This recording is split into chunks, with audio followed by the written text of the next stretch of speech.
Hello and welcome to the Wildish by Nature review of the iKamper Skycamp Mini. I picked this rooftop tent up in 2020 after a lot of research and with a trip planned to explore the Outer Hebrides in September. Since then I've enjoyed many adventures throughout Britain as and when lockdowns have allowed, and that's put me in a fairly good position to offer my views on the tent.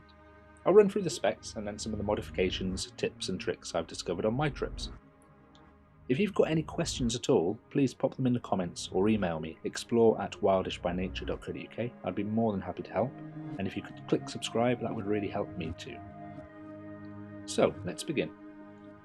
iKamper are a small family-run business founded by Soon Park and based in South Korea. They began making rooftop tents in 2014, but things really got going in 2017 with the Skycamp series. It's one of the most successful tent projects ever to have found its way onto a crowdfunding platform. They raised over $2.5 million in 45 days, and they were shipping nearly 1,000 worldwide over the course of that year. Today, iKamper offer a range of models and accessories, both hard and soft shell designs to fit up to 4 people, and majority of vehicles on the road too. In my case, it's mounted on a Discovery 3, but I've seen them mounted on smaller cars such as Minis. The reason I chose it was the aerodynamic design and the lightweight. I think it's only 56 kilograms, and that ticked a lot of the boxes for my needs. So I placed my order back in September 2020 with Andy from iKamper UK, who looked after me, got it out to me really quickly, and was set up for my trip. Andy's the sole UK distributor for iKamper, so well worth a chat with him if you're into getting one. So let's take a look at the specs.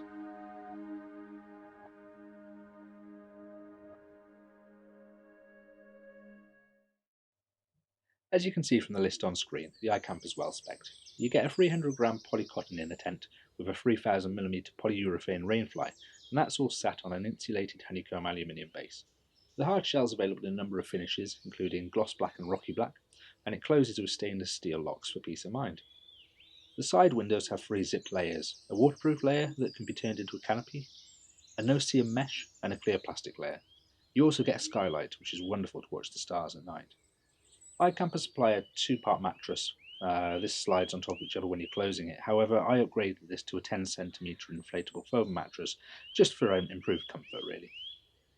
The most important of the dimensions on screen is probably the sleeping area. You get a whopping 130cm by 210cm, or 51 by 83 inches.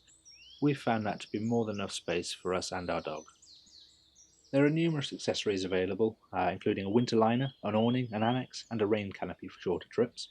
As of May 2021, the basic setup with all you need to mount and go starts at £3,000, so the big question, is it worth it? I'll let you know my opinion at the end of the video, but first a guide to the setup, takedown, and some tips and tricks.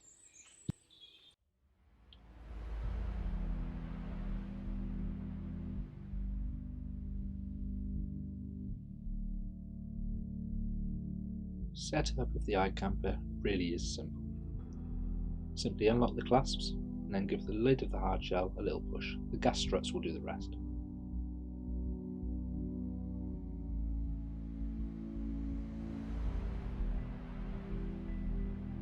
The next step is to pull out the ladder fully, letting each section click into place, and let gravity assist to unfold the platform.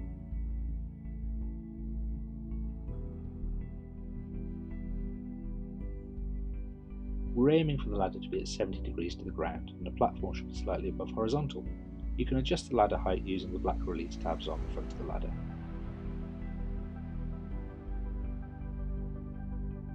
Once that's stable, we can now climb up and install the 2 stainless steel canopy supports. These slot into the aluminium slots on the side of the platform and insert into eyelets in the rainfly.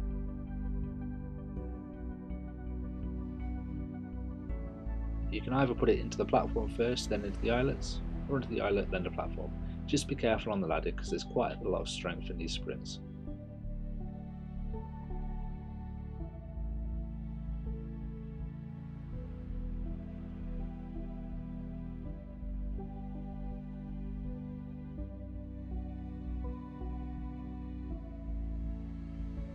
At this point, you're good to go. You can pull your bedding out and relax.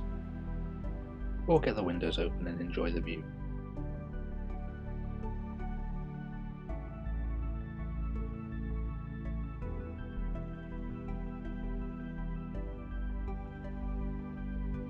There are 3 layers to the window. You've got the no-seam mesh, the clear plastic, and then the canopy. Again, metal tensioners fit into eyelets on the base, and then into fabric eyelets on the canopy.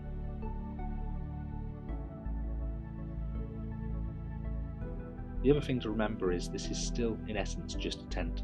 It's not going to be warm. Cold nights are going to be cold, so it's worth considering your bedding carefully.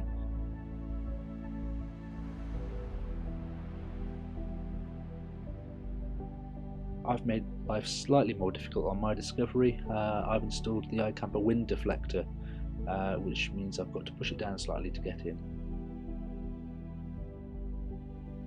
On that note, I've not suffered any wind noise or vibration of the tent up top. I'm also surprised I've not seen a noticeable difference in fuel economy.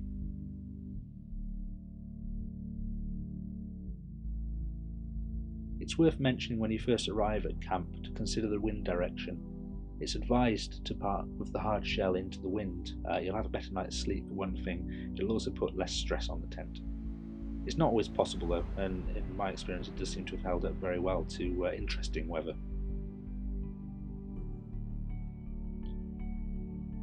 Inside you'll also find the gas struts. There are 2 metal clips that you can put on these, again for high winds. It'll prevent the canopy closing, although the gas struts are very strong, it's just a bit of extra support. Once inside, it's simply a case of setting up your mattress. If you're using the original iKamper mattresses, you just slide them out. In my case, I'm using a Kampa Highrise 10cm inflatable mat, so it's just a case of rolling it out and letting it inflate. One thing you'll be particularly aware of is the number of zips on the iKamper. Every window, every door has multiple zips. One of the big issues with this is that they're all metal, and in high winds you'll really notice the noise. I swapped mine out for fabric fasteners. Breakdown of the iKamper is just as simple as putting up. Maybe it'll take a little bit longer. Simply a case of putting all your bedding towards the rear of the camper, deflating your mattress if you're using an inflatable, and ensuring everything's in the rear 2/3 of the tent. There's more space at the back, and as you'll see, you can actually have your mattress extended up to the metal line, which is where the platform folds over itself. I'll cover this in more detail in another video. Now, one thing a lot of people talk about is condensation. I've never had an issue with condensation in this tent, no more than you would in a normal tent. For this reason, I carpeted mine with self-adhesive carpet tiles when I first picked it up, and I've never had any issues with damp, so it's certainly worth considering. Now, the ladder's very well designed. If you release the catches and slide it up, it stops just before trapping your fingers, which is very handy, and then when you release the next section, it closes up the small gap. This makes it really safe and easy to use. Once you've compressed the ladder, it's a good idea to put the supplied sock on the base. This just helps protect the window and canvas which the ladder will be lying on top of.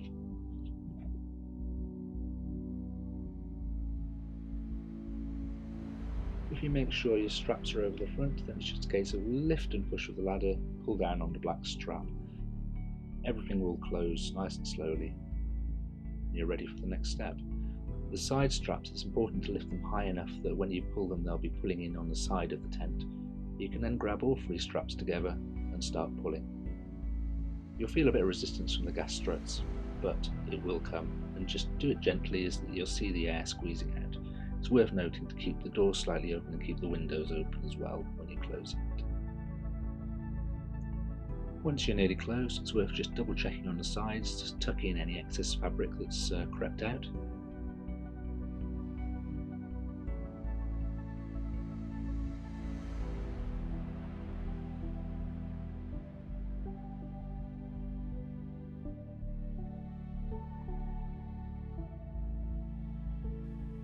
During setup, I tend to leave my latches locked and closed. This is purely to stop them flapping about in the wind. Tuck your straps inside.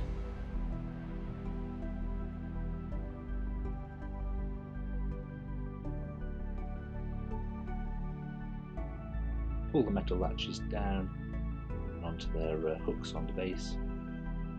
Try to avoid pulling on the rubber covers on the latches.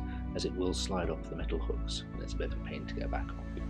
Pop the latches up, lock, and you're away.